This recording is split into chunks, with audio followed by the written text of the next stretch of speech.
রাসূল পাক সাল্লাল্লাহু আলাইহি সাল্লাম বলছেন নাম, হ্যাঁ তোমার বিয়ে হবে। বলছি ইয়া রাসূলুল্লাহ, আমাকে যিনি বিয়ে করবেন কয়েকটা কন্ডিশন মেনে, কয়েকটা শর্ত মেনে তারপর আমাকে বিয়ে করতে হবে। হুজুর পাক সাল্লাল্লাহু আলাইহি সাল্লাম বললেন তোমার শর্তগুলো বলো। তিনি বললেন আমাকে যিনি বিয়ে করবেন তার 12 মাস রোজা রাখতে হবে, শুধু ওই 5 দিন ব্যতীত যেই 5 দিন রোজা রাখা হারাম। আর দ্বিতীয়টি হলো সারা রাত ধরে তাকে তাহাজ্জুদের নামাজ আদায় করতে হবে।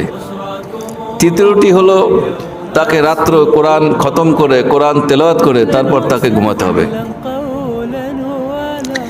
এই কন্ডিশন দিয়ে যদি কেউ আমাকে বিয়ে করতে চায় তাহলে আমি তার সাথে বিয়ে করতে রাজি আছি।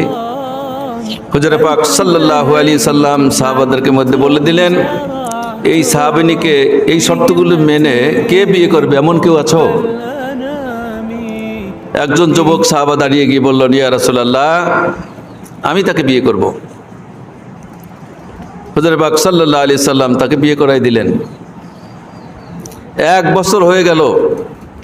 1 বছর পরে সাহাবীন এসে আল্লাহ নবীর দরবারে আরজ করলো, ইয়া রাসূলুল্লাহ, আমার হাজবেন্ড যে আমাকে কয়টা শর্ত মেনে নিয়ে বিয়ে করেছিল তার একটাও আদায় করে না। কি করে না?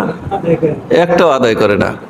হুজুর পাক সাল্লাল্লাহু আলাইহি সাল্লাম বলছেন, তোমার একার কথাই তো হবে না, বাদী বিবাদী উভয় উপস্থিত থাকতে হবে। তোমার স্বামীকে ডাকো। স্বামী আসলেন। আসার পরে বলছে, হে আল্লাহর নবীর সাহাবা, সাহাবিনীকে যেই শর্ত মেনে নিয়ে বিয়ে করেছিলে তা নাকি তুমি একটাও আদায় করো না। সাহাবা বলছে, ইয়া রাসূলুল্লাহ, আপনি প্রেজেন্ট আছেন, আপনি আমার সামনে উপস্থিত আছেন। আপনি বলেছেন শাওয়াল মাসের 6 এই চাঁদের ভিতরে যারা 6টি রোজা রাখবে সে যেন সারা মাস 12 মাস ধরে রোজা রাখে, সারা বছরের সওয়াব আল্লাহ রাব্বুল আলামিন তার নামামলে দিবেন। আপনার হক জবানের বাণী, সত্য জবানের বাণী, আর আপনি তো হাজিরই আছেন। রাসূল পাক সাল্লাল্লাহু আলাইহি ওয়াসাল্লাম বলছে, হ্যাঁ নাম আমি বলেছি।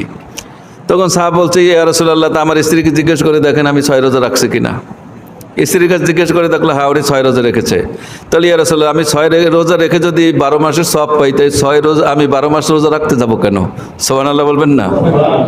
আমি 12 মাস রোজা রাখতে যাব কেন? আমি তো 12 মাসের সওয়াব আদায় করেই নিয়েছি।